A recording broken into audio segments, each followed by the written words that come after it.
allegiance to the flag of the United States of America and to the republic for which it stands, one nation, under God, indivisible, with liberty and justice for all.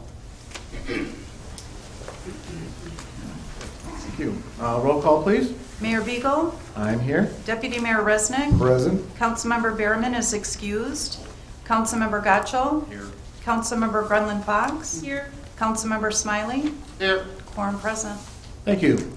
Changes or additions to the agenda tonight is presented. Assistant City Manager Benson. Your Honor, I do not have any. Thank you. I have one that I would like to add before public hearing, and that is a appointment to council position. So with that, we'll go on to that. And on January 14th, 2020, Peter Sharp was appointed to council because of the vacant council seat that was available after I left to become mayor. According to section 4.11.e of the city charter, he was to hold the office until the Monday following the election, which was yesterday. Since Mr. Sharp was elected to serve for another 4-year term on November 2nd, I would like to add the consideration and confirmation of the mayor's recommendation to appoint Peter Sharp to the vacant city council seat effective immediately with the term expiring January 1st, 2022 at 11:59 a.m. to be discussed now. Is there a motion? So, second. Any discussion? All right, with that, I have a motion and a second to approve the consideration of a confirmation of the mayor's recommendation to appoint Peter Sharp to the vacant city council seat effective immediately with the term expiring January 1st, 2022 at 11:59 a.m. All those in favor, please signify by saying aye. Aye. Opposed? Councilmember Sharp, you come up to get sworn in, please.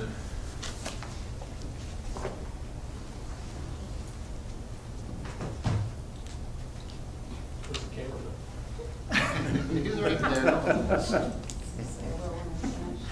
you solemnly swear that you will support the Constitution of the United States, the Constitution of the State of Michigan, the Charter and ordinances of the City of Wixom, Oakland County, Michigan, and that you will faithfully discharge the duties and responsibilities of City Council member according to the best of your ability? I will. Congratulations.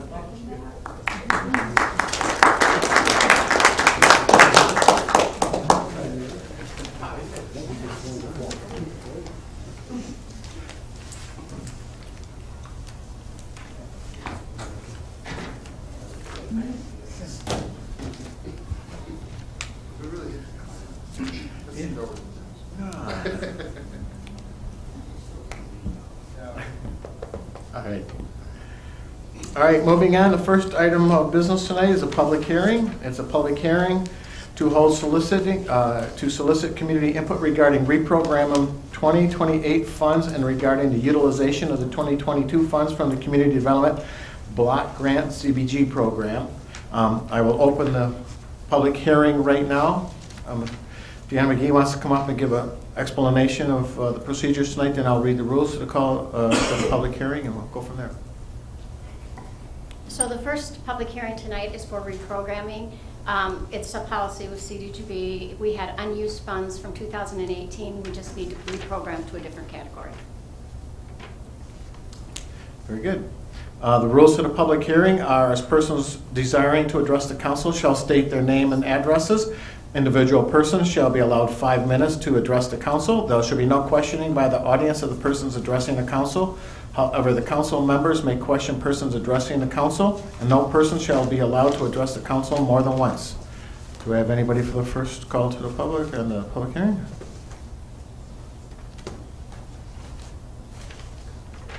All right. Seeing none, I'll close the public hearing. Good. The next public hearing we have is for the CDGB program year 2022 application. And for those of you that are not familiar with it, the Community Block Grant Program provides funds for the purpose of renovating older homes, revitalizing neighborhoods, providing human services, and rebuilding community infrastructure that benefits low to moderate income residents. Qualified projects must be located in census tracts that are occupied by low to moderate income individuals and that meet HUD standards. Federal regulations require that the utilization of these funds requires public hearings to solicit input from anyone that's interested. Okay, and the rules to this public hearing is the same as I just read. Is there anybody for the second?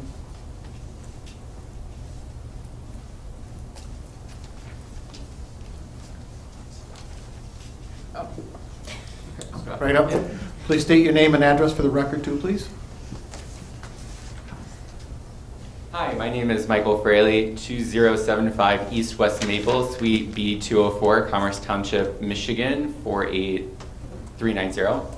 I'm the Executive Director at Hospitality House Food Pantry. We're a pantry of choice where we allow clients to come and shop for their food. In an 8-month period, we served 158 Wixom individuals, and we provided them with over 50,000 pounds of food in 499 visits within that 8-month period. Since writing the letter of request, we have saw several new households and individuals from the city of Wixom come to the pantry for food services as well.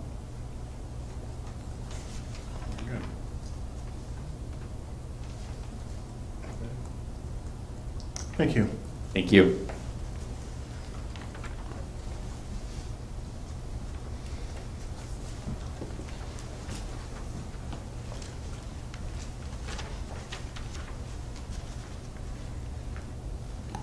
Good evening, Mayor, City Council. I'm Vicki Kennedy.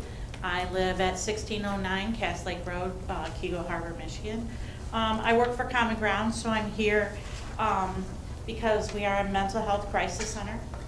We help bring people from crisis to hope 24 hours a day, 7 days a week. We never shut the doors. With everything that's going on right now, the number of people seeking crisis help, mental health services, is drastically high. And we are asking the city of Wixom to help us by giving us $5,000 so that we can further help the people from Wixom to get the treatment that they deserve. We helped over 400 people from Wixom last year, and we would love to continue to, not that we won't, but we will, continue to serve everyone that comes in, no matter what their financial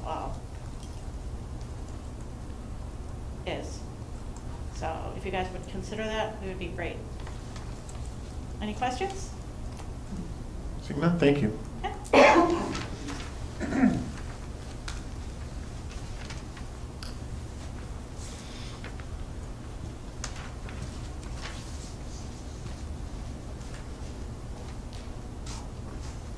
Good evening, Bridget Ajamian, 3038 White Oak Beach, Highland, Michigan. I am from Western Oakland Meals on Wheels, and we are requesting support from Wixom in the amount of $5,000 to help the senior citizens in Wixom to get the meals and nutrition that they require in order to age in place. Once COVID hit in March 2020, the seniors became very prevalent in everyday ongoings, and so that they were taken care of. They were like the most vulnerable. We never missed a day. We kept working, and we kept serving the seniors. And we were the only ones that were seeing them. Their families weren't even seeing them. It was a little bit distant. It was a little bit changed. We had to change everything that we did, delivery and everything, but we put eyes on them. We could see them get their meal, even though we weren't having contact directly with them. We were talking to them ahead of time. We continue to serve them. Under our contract with the Area Agency on Aging 1B, we're allowed at X amount of meals. We always overserve. So your contribution would go to help the people in Wixom, specifically Wixom, only Wixom, be overserved again. And we would appreciate any support that you would like to give us. Any questions? None, thank you. Thank you. Anybody else for the public hearing? Seeing none, I'll close the second portion of the public hearing and move on to approval of minutes. We've got 2 sets of minutes to approve tonight. The first one is the special city council meeting of October 26, 2020. Will I have a motion? So moved. Support. Any questions, corrections, additions? Seeing none, I got a motion and a second to approve the special city council meeting minutes of October 26, 2021. All those in favor, please signify by saying aye. Aye. Opposed? Motion carries. And that the second set of minutes is the regular city council meeting of October 26, 2021. Do I have a motion? So moved. Support. Any questions, corrections? Seeing none, I got a motion and a second to approve the regular city council meeting minutes of October 26, 2021. All those in favor, please signify by saying aye. Aye. Opposed? That's carried. Correspondence, we have one item of correspondence tonight, and that is a notice of hearing for the customers of DTE Electric Company, case number U-21087. It brings us to the first call to the public. I'll read the rules for the call to the public. They are as follows. The public shall address the council during the call to the public, which shall be included on the agenda immediately after correspondence and again immediately after new business. The first call to the public immediately after correspondence shall be limited to agenda items only. A person shall not address the council in excess of 5 minutes unless the time is extended by a majority of vote of the council present. Persons wishing to address the council shall identify themselves and their place of residence and shall state their reason for addressing the council. And all comments by the public shall be made directly to the council. Do we have anybody for the first call to the public? Seeing none, I'll close the first call to the public and move on to city manager's report. Fire department report from September 2021. Any questions? I've got one.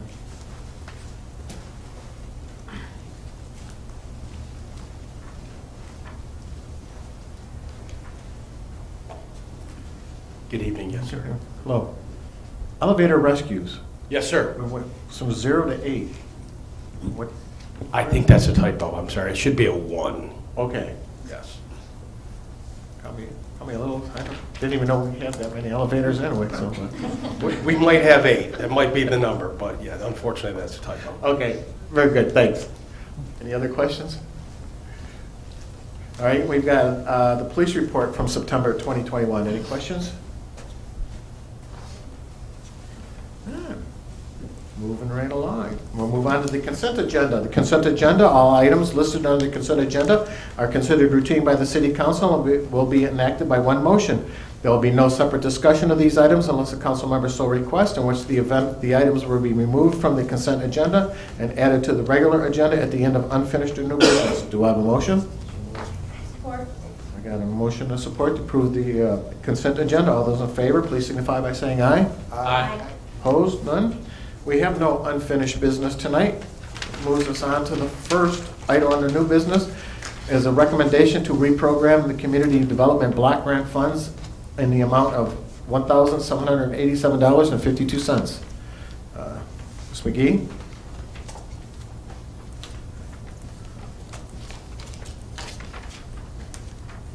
Again, as just described by the public hearing, it's a formality of reprogramming unspent funds to another category.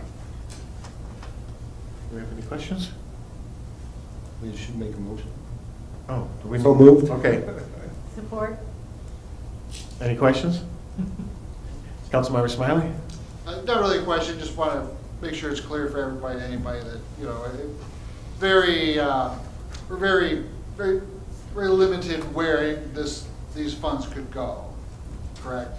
This is a reprogramming. Right. But it has to We stay. can't reprogram it to, we have to reprogram it to certain functions. Correct. That's all. It's all very. To a certain category. It's all very yes. tight, yeah, categories, got to be a certain place and all that. Correct. Just want to make sure that's clear to everybody. Correct. Thank you. Any other questions? Okay, so we do have a motion to approve the recommendation to reprogram the community development block grant funds in the amount of $1,787.52. All those in favor, please signify by saying aye. Aye. Opposed? Motion carries. New business number 2 is a recommendation to authorize the submittal of the 2022 Community Development Grant Block Program allocation in the amount of $52,331 with $5,000 to Haven for battered abused shelters, $5,000 for emergency services, $5,000 for disability services, and $37,300 $31 to Civic Center improvements. Do I have a motion? So, Support.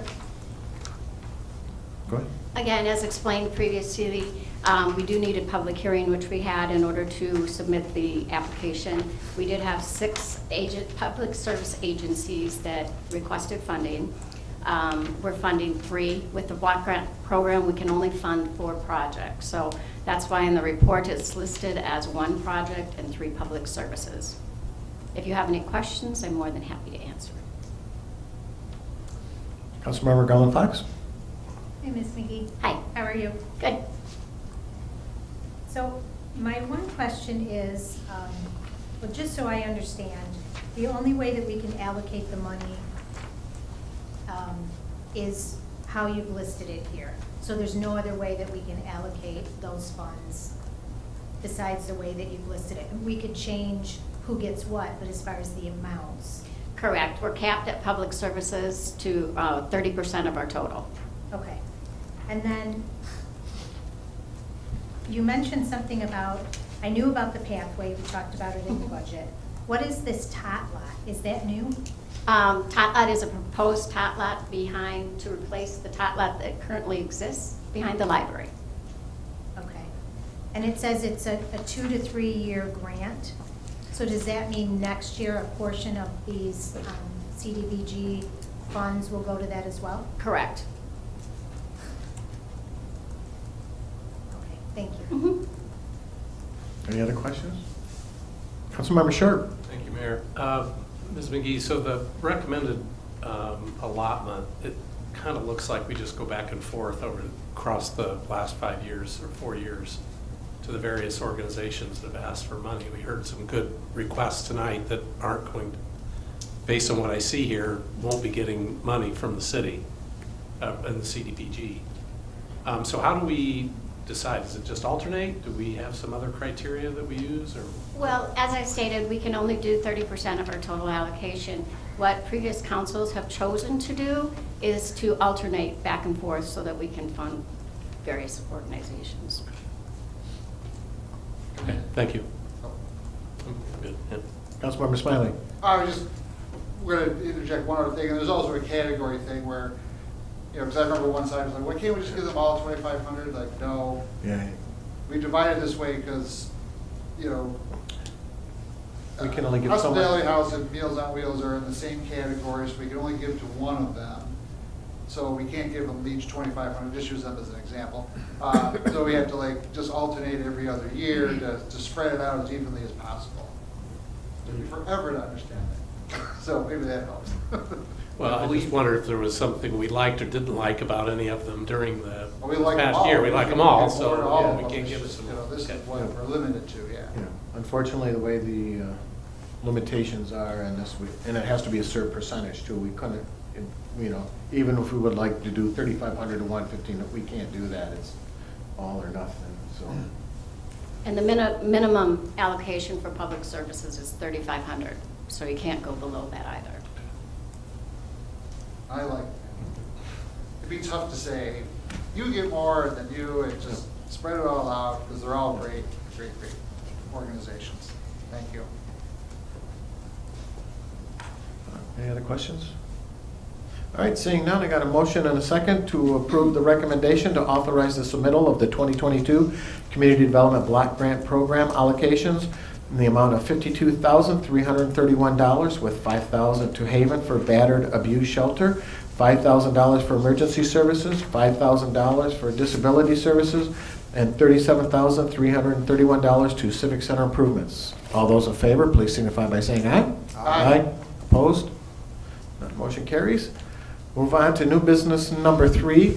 That is a recommendation to City Council to approve the introduction of an amendatory ordinance to rezone approximately 1.4 acres at 29710 Wixom Road, parcel number 22-05-352-003, from IS Industrial Service to B3 General Business as recommended by the Planning Commission. Do I have a motion? So moved. Support. Very good. And with us tonight, we have Kelly McIntyre from CIB Planning. Thank you, Mayor Beagle. The application, like you mentioned, is to rezone 1.4 acres of property at 29710 Wixom Road from IS Industrial Service to B3 General Business.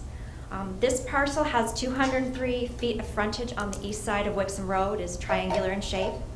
It has an approximately 7,000 square foot vacant building currently on the site. It has a parking lot, paved parking lot, dumpster, lighting, and landscaping that are currently on the property. This site is accessed from a shared drive on Wixom Road on the north side of the property. There are also cross-access easements to the north and the south. As far as the surrounding zoning, the properties to the north and south are both zoned industrial service. Property to the east is zoned industrial, it is vacant, and the property to the west is the Wixom Assembly Park Gateway Planned Unit Development. The current zoning district is industrial service, and that is intended to provide services to the city's industrial facilities and employees along Wixom Road. The B3 General Business District, which is what they are proposing to rezone it to, caters to a larger consumer population, has additional uses that are not permitted by right in the industrial service district. So essentially it expands the uses that are allowed in that area. Some examples that are included in the B3, which are not currently included in the district that it is: auto rental and sales, medical and general offices, daycare centers, veterinary clinics, banks with or without drive-throughs, commercial recreation, and health facilities. These are all permitted as by right uses. The city zoning ordinance has 8 criteria that are reviewed when we determine the merits of a rezoning. Section 1823.040 details the criteria. These include consistency with the goals and policies of the future land use map of the master plan, compatibility with the site's physical, geological, and environmental features of the host with the host of permitted uses in this district, the compatibility with surrounding zoning uses, land suitability, traffic impacts, infrastructure, and the influence on property values, the capacity of the infrastructure and the services, demand for these types of uses permitted in the district, and whether a different zoning classification is more appropriate or not. Planning Commission held a public hearing at its October 25th, 2021 meeting. No public comments were made. Following the public hearing, the Planning Commission discussed the proposal and recognized immediately the adherence to the recently approved master plan. The 2020 Master Plan Future Land Use Map designates this property for general business development. The proposed rezoning supports this recommendation. Discussion also focused on the uses that are allowed in the district. A rezoning is a general rezoning. It is not tied to a specific use. So when you rezone a property, you look at any and all uses that are permitted within that district. It is not tied to a specific development or proposal. Based on this discussion, the Planning Commission made a unanimous recommendation to Council to approve the rezoning from IS to B3 based on the following: that the proposed use is consistent with the Master Plan Future Land Use designation as general business, that the site is surrounded by properties that are sufficient in size to accommodate the uses in the district, that there is a demand for the variety of businesses permitted in the district, reuse of the site is compatible with the commercial along Wixom Road, and that the infrastructure and public services are able to support the permitted uses in the district. So it's therefore recommended that the Council approve the introduction of the amendatory ordinance to rezone this property. I'm happy to answer any questions that you may have. If it's zoned now and their intention is auto sales, but if they will come in and do mechanical work, they have to come back for a special land use permit, correct? Yes, that is Okay. correct. This is just to rezone the property. They could come back to us with a different proposal that's permitted, but anything they do come to us with, we will need to see a site plan, and at that time we will also determine whether it needs just site plan review and or if it's something like auto mechanic, it would require a special land use permit as well. Very good. Any questions? Councilmember Geisel? Thank you. Not a question so much as a comment. I'm not in favor of this rezoning. I don't believe the proposed use is consistent with the surrounding area, considering you have carry-out restaurants, physical therapists, optical center, urgent care, things like that. Overall, general business might be fine, but auto sales in particular being permitted, even auto rental, I don't understand how that's an IS approved thing, but to me, it doesn't, it's not consistent with the surrounding businesses that are there now. It's a vacant restaurant. We have a lot of development going on across the street, obviously. There will be a need for dine-in restaurants in the area in the very near future with how many jobs are going to go in across the street. Not that we need a need for more car dealerships over there necessarily. Separately, just looking at the evidence here on page 62 of our packet, it says evidence the applicant cannot receive a reasonable return on investment through developing property with any other uses permitted under current zoning. And this is a question or a deal that we always have with our residential developers is why are you asking for a rezoning? Why can't you just develop with the R3 or the zoning that we have now?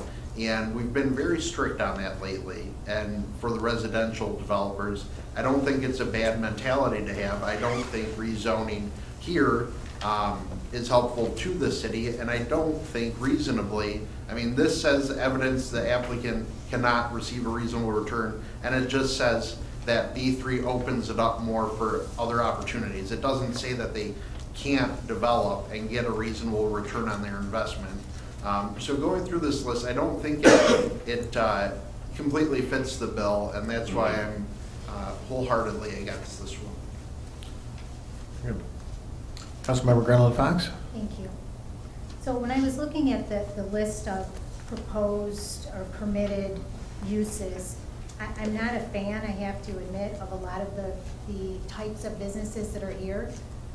Wixom Road is our main thoroughfare through the city, and I think we need to be picky on what's there and what it's going to look like. So I don't support it for that reason. But I do have a question. So on the permitted under the IS, it says carry-out restaurants. Mhm. But then under B3, it's sit-down restaurants. Well, what's there now is a sit-down restaurant. Yes, Right? and yes, it was an existing non-conforming use. So Oh. technically, it was not conforming to the district. Okay, that makes sense then. Okay, thank you. Deputy Mayor Resnick? Thank you, Mayor. And, my opinion based on Planning Commission's unanimous decision to go through for the rezoning, I think I'm in favor of it. And, a sit-down restaurant as a use, it was ill-placed. It struggled, anything that went in there did struggle for a long time. I think if you're going to have a sit-down restaurant, family-owned, it belongs in our VCA and walkable for a lot of the community. So I have no issue with it, and I remember having reservations when Enterprise was going in on the corner too, and they ended up refurbing that building. It looked nice, and it hasn't been an issue, and I know a lot of businesses within the Wixom area that utilize Enterprise when they need to rent a truck or whatever, so I have no problem with it, and we'd be in support of the rezoning. Mayor, if you don't mind, I'd just like to add one key point about this is I realized, on the application it states that the proposed use is would be used car sales. To date, we haven't received any site plans to the effect of what that would be. But it is important to remember that this particular consideration really can't be about even what the potential proposed use is, mainly because it hasn't been submitted yet. This is about, adherence to the master plan, what the intention is for that whole area. So I just wanted to clarify that can cause, that can lead to some issues when you're potentially debating the wrong thing at the wrong meeting, if that makes sense. Councilmember Gatchel? Thank you. I appreciate it. That's a discussion we've had before, but it's just in looking at the two columns we're provided. One has auto sales and ATV sales and showrooms and motorcycle sales, snowmobile sales and showrooms, and the other category that is currently zoned does not. So regardless of the application we've received or any plans we've not received, just based on what's permitted under B3 and what is permitted under IS, I don't agree with those uses along with some of the others as well. I don't think, like, for example, it says daycare centers for children or the elderly. I don't think that fits in over there. So it's not just about auto sales in particular. It does open up the uses, which is good if you are the landowner or a prospective buyer, but for the city of Wixom, it is not helpful to the city. And I don't think that we should be having a double standard as a city, that we're more strict on residential developers when they seek rezoning, and we give commercial developers whatever they please, plus in some cases, tax breaks to do whatever they want. That doesn't sit well with me. I think it needs to be the same standard for everybody when it comes to rezoning. I don't think that these particular developers or owners with their application, they haven't proven that they can't net a reasonable return. That is one of the considerations they have to prove. They failed it, and it's the same exact thing that we, one of the reasons that the Maple Road development was voted down is he wasn't able to prove, and I asked him when he was here at the meeting to prove it, and he couldn't. And it's the same thing. Why would it hold up for him but not for these people? So that's the inconsistency is what would irritate me more than anything. Regardless of what they've written on their application, there are other things on this list that would be allowed that I don't agree with. Their churches, for example. Good luck putting that there. So, thank you. The only other thing I just want to make sure that you all know as well is that any proposal that comes through for site plan approval, it could be anything. There is a variety of standards in terms of building form and parking spaces and all of those standards that regardless of the application, they have to meet those standards to ensure that whatever that use is compatible with the way that the site is laid out. So I just want you to know that your ordinances are set up in a way to protect and make sure that regardless of the zoning or whatever the setup is, it can stay industrial service, and that's fine and be redeveloped. But those other standards are in place to kind of protect some of those character aspects too. Councilmember Smiley? Thank you, Mayor Beagle. I support this as well. I do appreciate some of the points that Councilman Gottschall and Garland Fox brought up. We have a vacant building there. It struggled, to be a thriving business for a long time. This makes the land, more, malleable for development, and I think that's very good. And we'll still get to see what they're going to put there exactly. So nothing objectionable is going to sneak in. But it's a vacant building. We hate that. Let's get encourage things to be brought in there, make it not vacant. That's all I got to say about that. Thank you. Deputy Mayor Resnick. Yeah, I was just going to reiterate that we as a one-stop ready community do have a number of tools in our toolbox for economic development, and I think we should use them, especially when you have a 7-year vacant property, to encourage a different development if the rezoning can accommodate that and broaden the potential uses for it. So again, I think we need to keep that in mind. It was consistent with the goals, policies, and future land use with the master plan, and again, in support of that. Councilmember Sharp. Thank you, Mr. Mayor. I just wanted to comment on Councilmember Gottschall's point of being equal across the board. But I think one of the issues we looked at in the residential area was, one of the contentious ones anyway, was that the person applying for the rezoning didn't even own the land at the time. They were trying to get that land rezoned so then they could buy it. And that's a little different, I think, than what's going on here. But can you tell me, Ms. McIntyre, who owns this land right now? Is it Michigan Auto Group? No. Or is it? It is not It is Michigan not. Auto Group. I believe that they have an option on the property, Okay. but I apologize, I don't know the applicant, or I don't have that name, but. Yeah, on the applicant, it's NG Family That is Investments. correct. Yes, that's the gentleman, his family, yes. Mhm. It's currently their property. So that's kind of interesting, because then Councilmember Gottschall's point might view kind of holds some water. Other question I had, in terms of the uses, there's quite a few listed here. Does B3 essentially expand on everything that's available in IS? If you had it in IS before, it could still go in this spot, but B3 is just expanding the... Yes, it does. Okay. Interestingly enough, there's only 3 parcels in our city that are IS, and in fact, there's nothing in our future land use with that designation anymore. That designation has been eliminated from the master plan. There's those 3 parcels, and the 3 parcels are, one is the, I'd say the small center north of this property, and the one to the south, which is actually office and medical, is medical offices, which technically is not even allowed in the IS, so that's existing non-conforming. So it's a really interesting mix as to what happened there. But yes, it does expand and open up the availability of uses, and will in fact make the medical offices that are currently there actually a conforming use if it was to be rezoned.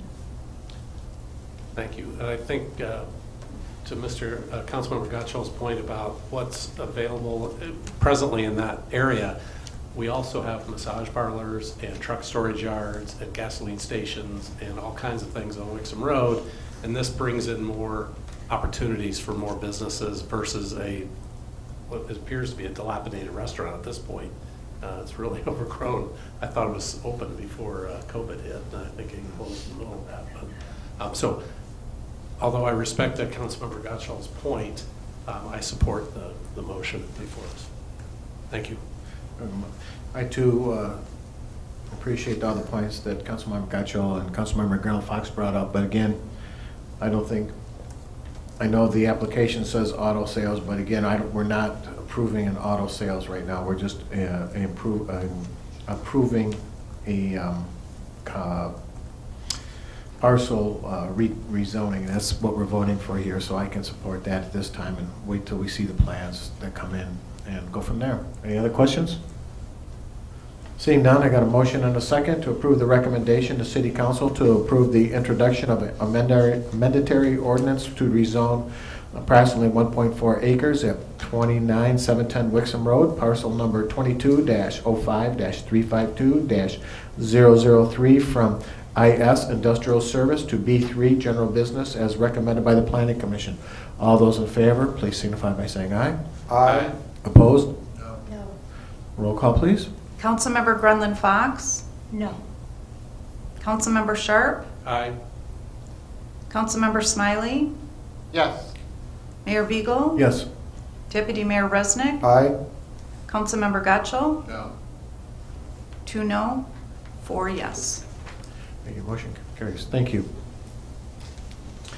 New business number 4 is a recommendation to award the bid for the installation of heating, ventilation, and air conditioning rooftop units numbers 4 and 6 to the lowest qualified bidder, Miller Bolt Incorporated of Clinton Township, Michigan, for a cost not to exceed $66,932 from accounts number 411-282-974.322, other facilities improvements, number 101-265-802.335, building maintenance / library, and 101-265-802.336, HVAC library, and approve the associated budget amendment. Do I have a motion? Moved. Support. Mr. Sigmund. Thank you, Mr. Mayor. So what we have before you tonight started back in August with the failure of a condenser unit and that supports the library primarily and the community center. And we tried to get it fixed by just repairing the condenser unit, and we had 2 different suppliers. Neither one of them were able to repair it at that location. And so we decided to put it out to bid for a full replacement of the HVAC unit, number 4. And with that, looking at our capital improvement plan, we had also intended to replace number 6 within the next year and a half. So we thought we would go forward with that replacement as well, due to two primary factors. One is air conditioning units as a whole are changing a little bit, and they're requiring larger capacities because of the Freon usage. And so we need a larger piece there, and we didn't want any changes to our use there. If it gets any bigger, we're going to have to restructure our roof systems. So we wanted to get them in place sooner. And as you can see, number 6 is also our oldest unit, and it was built and installed in 1991. So it's time for that one to be replaced as well. So we're recommending the purchase of and installation of both the number 4 and number 6 at the community center and library at this time. Okay. I noticed that in the minutes that we approved tonight from the library board that they were talking in their minutes about the problems with the HVAC. That's going to take care of their problems? That is correct. Okay. And I do notice that if we do both of them together, it's a savings of about $3,000. So yes, that's good too. Yes. Thanks. Deputy Mayor Resnick. Yeah, just one question. Now, being that the units that are existing are so old, are the curb adapter changes also part of the bid? So that was why there was some variation, and we actually had two bidders that did not supply us with bids because of the curb adapters. We do not plan to have adapters on these two, primarily because they're fixed units discharging in. So we are able to utilize the same. So the existing opening? The existing opening will be the same, and that was another concern with other manufacturers for this. So these are train units, and we're replacing in kind at this point. How big are they? I believe 15 ton. 15 ton.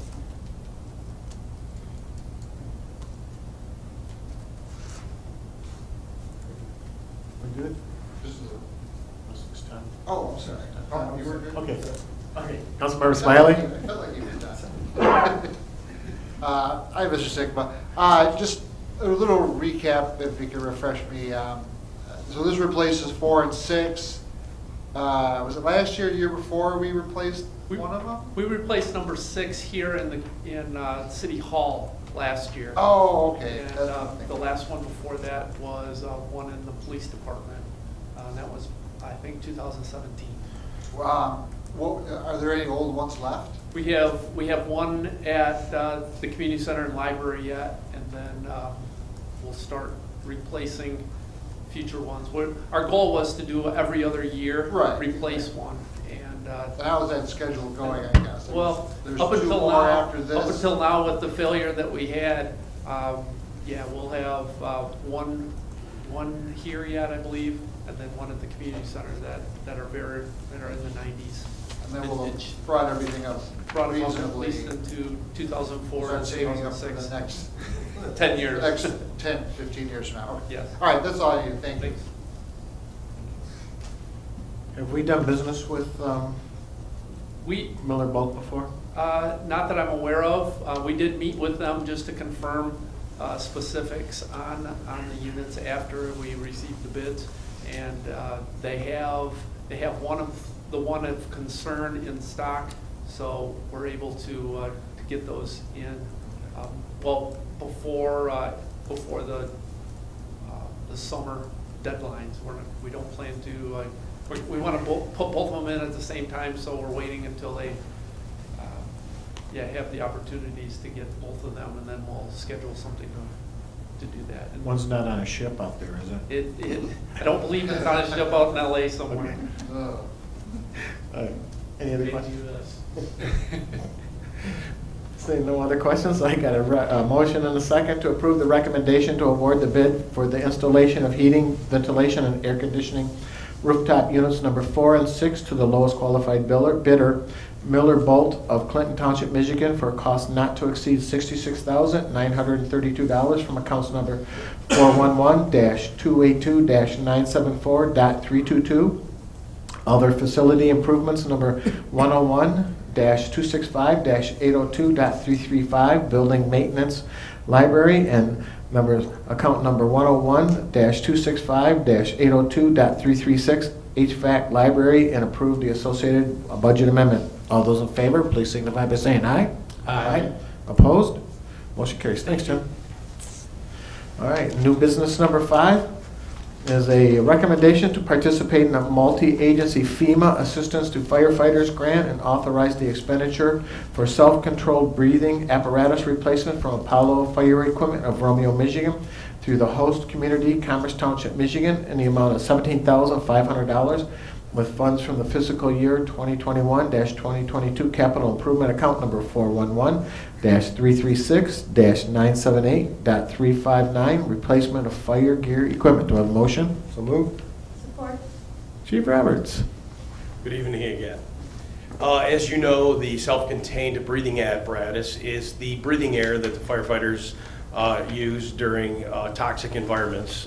Most commonly used in a house fire or commercial industrial fire, but they're also used on hazardous materials incidents and also vehicle fires. The current cache of equipment was purchased again by a FEMA Department of Homeland Security grant in 2006. Typically they're kept for about 10 years, so we identified several years ago that they were coming to the end of life, and when end of life happens, it's typically challenging to get the equipment, the parts, the replacement, the serviceability of them. Subsequently, we engaged in a multi-agency grant application that was unfortunately unsuccessful in the calendar year 20 and 21, and then we realized that Homeland Security was looking more during the height of COVID at some more personal protective equipment related to the COVID pandemic, not necessarily firefighter safety. So we thought it was worthy of gambling for a second consecutive year, and we were successful as a region. So most of the contiguous communities around us, in fact all of them, will now participate in this grant and have the exact same self-contained breathing apparatus. So one thing that was very beneficial during the grant application, that if we go to Novi or Walled Lake or Commerce, we all are playing with the exact same equipment. So I think quick math, it saves us about $175,000. We did put the full amount in there in budget preparation in the event we were unsuccessful this year. This will, how many units will this be? It will purchase 25 units. Okay, and so that'll be enough too, as if we're able to get some more paid on calls on that they'll be taken care of with this? Yes, sir. It will put one in the seat of every frontline apparatus. Yes, sir. Deputy Mayor Resnick. What is the grant issue date? Do we know? So it was awarded on September 1st. Oh, it's already awarded. Yes, sir. Yep. Yeah. Thank you. Yes, sir. Any other questions? All right, I got a motion and a second to approve the recommendation to participate in a multi-agency FEMA Assistance to Firefighters grant and authorize the expenditure of self-contained breathing apparatus replacement from Apollo Fire Equipment of Romeo, Michigan through the host community, Commerce Township, Michigan, in the amount of $17,500 with funds from fiscal year 2021-2020 year capital improvement account number 411-336-978.359, replacement of fire gear equipment. Do I have a motion? Or all those in favor, please signify by saying aye. Aye. Opposed? Motion carries. That completes the new business portion of our agenda tonight. We move on to the call to the public. It's the second call to the public. And the rules to the call to the public again are: the public shall address the council during the call to the public, which shall be included on the agenda immediately after correspondence, and again immediately after new business. The first call to the public immediately after correspondence shall be limited to agenda items only. A person shall not address the council in excess of 5 minutes unless the time is extended by a majority vote of the council present. Persons wishing to address the council shall identify themselves and their place of residence and shall state their reason for addressing the council, and all comments by the public shall be made directly to the council. Do we have anybody for the second call to the public?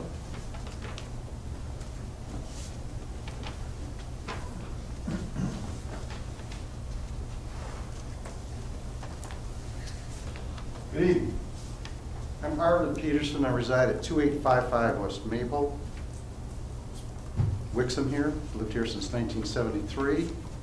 And I've been on a multitude of council stuff with the city. I am here tonight to address Steve Brown and Tim Simcoe. Both those gentlemen assisted me in taking on an endeavor that has been bothering me for years.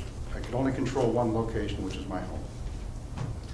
The effort was against Detroit Edison, Comcast, and Crown Castle. As you all know, you probably know the first two group very well. Crown Castle is a company that runs fiber. We don't even use their fiber in our community, but they run fiber lines through to other communities through ours. They run their cables across the Detroit Edison poles through various rental agreements that they have with Detroit Edison. I went through 3 project managers with Detroit Edison. I went through 2 project managers with Crown Castle and only 1 with Comcast. Without Steve Brown and Tim Simcoe, this task could not have happened. And I have to tell you, they were stellar, they were diligent, and they worked very difficult tasks to get this to happen. Steve Brown, I met him the first day he came here, and I'm going to say that was 4.5 years ago. And 2 weeks ago, the final line was terminated and removed from across my property. As it turns out, with the research that I've done, they didn't have, no one has a easement to go across our property. Detroit Edison has one from 1954 that was a temporary easement for construction only. Since then, they have become a main power line through a city that feeds most of the city. I know all the easement laws now. I've become very educated in it, but I'm here only to compliment and thank the city for hiring those 2 people and letting them help me through this endeavor. And I know you guys get this all the time. They did a stellar job, and I want to thank them wholeheartedly. Thank you. Thank you. Yeah. Questions? No questions? Oh, I just said, I'm sorry Steve's not here to hear that. Thank you, Mr. Peterson. Well, when you do a good job, you deserve it. Thank you. We appreciate that. Anybody else for the second call to the public? Didn't know that. Seeing none, I'll close the second call to the public, and we'll move on to Assistant City Manager comments. Well, it's just not the same when Steve's not here. You picked a poor meeting to miss. He is recovering from his bicep surgery, doing well. We should see him back in the office soon. I know he misses being here with us tonight. I'll be pretty short. Just a couple, short things to mention. The city did hold its Veterans Lunch today at the Community Center to honor Wixom's Veterans and Veterans Day, which is coming up on Thursday. Just a reminder that City Hall will be closed on Thursday in observance of Veterans Day. One other thing I will note is Tim Sickma and myself did participate in the Northville Township's Town Hall meeting regarding the Beck Road widening project and their potential participation in that. It's been very good to go out and kind of put this project on a pedestal and get other communities the opportunity to think about participating. We're excited about more communities we can get in play, multiple counties, the Wayne County Road Commission, Oakland County Road Commission, that we can continue to draw good attention to this project. And I think we got some really good feedback last night from that. We'll see if they choose to participate in the future, but that along with this new infrastructure bill, we are excited about that project and how it may look in the next couple of years. Those are the only comments I have. Yeah, I talked to Steve before the meeting tonight. He was a little disappointed he couldn't come here tonight, but it's understood that. Just told him to stay home and take care of himself. We're going to back here sooner or later. Just don't ask him to sign anything because it's his writing hand. It's going to be He's going to look like Popeye afterwards, he thinks so. Council comments. Councilmember Gatchell. No comments. Very good. Councilmember Smiley. Thank you, Mr. Mayor. Just a couple quick things. First, congrats on the re-election of my fellow council persons and the mayor. Not much drama, but a win's a win. And thank you, Wixom, for voting yes on the charter amendment. Then it's been a difficult week for Wixom. We lost two very young people connected to our community. We lost former Wixom Mayor Richard Ziegler's granddaughter. And then we lost Wixom resident Bailey Broderick. Both were young, wonderful ladies. You know, they were kids, bright futures. I didn't know Kate Ziegler, but you know, I know Richard, of course, and I know the Brodericks well, including Bailey. My heart aches for both families, as they deal with every parent's worst nightmare, losing a child. Please, Lord, bless them, protect them, and give them strength. Thank you. Thank you. Councilmember Sharp. Thank you, Mr. Mayor. First of all, I want to thank my fellow council for welcoming me back for a month and a half unanimously. I was worried about Councilmember Gottschall. One for sure. Didn't have the process. You only got 4 votes. And I want to wish Steve Brown a speedy recovery from his bicep surgery and get back to his competitive arm wrestling career. But that's it. Thank you, Mr. Mayor. Councilmember Grillo Fox. I too would like to express my deepest condolences to the Broderick family and to the Ziegler family and their losses. I would like to thank all the residents for voting yes on the charter amendment. I think that will help us greatly do our job in an efficient manner. And then I'd also like to request through the city manager's office a goal setting session. Not that I want to add another meeting to anyone's schedule, but I think it would be helpful if we could get council and administration together, talk about what our goals are, and hopefully it'll make it easier for administration to put together the budget. So perhaps sometime in January. Absolutely. It's funny that you mentioned that. We were literally just talking about that before the meeting, sort of yes, we will, I will speak to Steve about that and we'll make that happen. Thank you, Mayor. Deputy Mayor Resnick. Thank you, Mayor. As well, on behalf of my family and I, our condolences to the Ziegler family, Broderick family, and Gottschall family on the loss of these young people. Such a tragedy, and we want to thank all of the residents for voting overwhelmingly for the charter amendment. It will make our meetings a little bit shorter now that that limit is raised to something that's in the 21st century. Thank you very much. And again, hats off to DPW fighting the oak and maple trees in our subdivisions. You've been doing a wonderful job of keeping up. And again, I hear from residents on a daily basis, the thanks for that. And keep in mind as well, we've got some great events coming up here, weekend of December 3rd with the tree lighting festival on Friday night, the 3rd. And then the Historical Society does the wassail over at the warehouse, and those are really great events and they kick off the holiday season. So please put those on your calendar. Thank you. And yes, and on behalf of my family, I would like to wish my sincere condolences to the Broderick family, the Gottschall family, and the Ziegler family on their losses. And thank the residents of Wixom for voting yes for the charter amendment. It's going to allow us, our city, to be run more efficiently. And like Tom says, our meetings could be a little bit shorter, but they're short tonight, and Steve's not here, but I'm not going to say anything about that. We'll just leave it at that. And do I have a motion to adjourn? So moved. Support. All those in favor, please signify by saying aye. Aye. Opposed? Thank you, guys. Good night.